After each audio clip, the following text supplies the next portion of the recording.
அம்மா சொல்லு மக்களே, சாப்பிட போறீங்களா? ஆமா, டேஸ்ட் பண்ணி பாருங்க.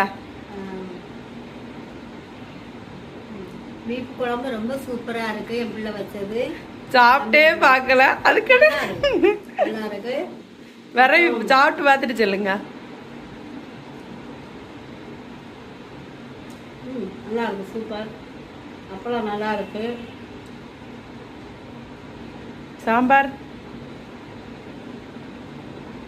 சாம்பார் நல்லா இருக்கு. ரம்யா வச்ச சாம்பார். அப்புறம் பாவக்காய் பொரியல் ரொம்ப பிடிக்கும் எனக்கு. சுகர் வேற இருக்கா, அதனால பாவக்காய் வந்து ரம்யா பிள்ளை எனக்காக வச்சிருக்கா. நான் ரொம்ப விரும்பி சாப்பிடுவேன் பாவக்காய், எனக்கு ரொம்ப பிடிக்கும். எல்லாமே நல்லா இருக்கு, சூப்பர், நல்லா இருக்கு சாப்பாடு. உண்மையாவே நல்லா இருக்கா? உண்மையா நல்லா இருக்கு.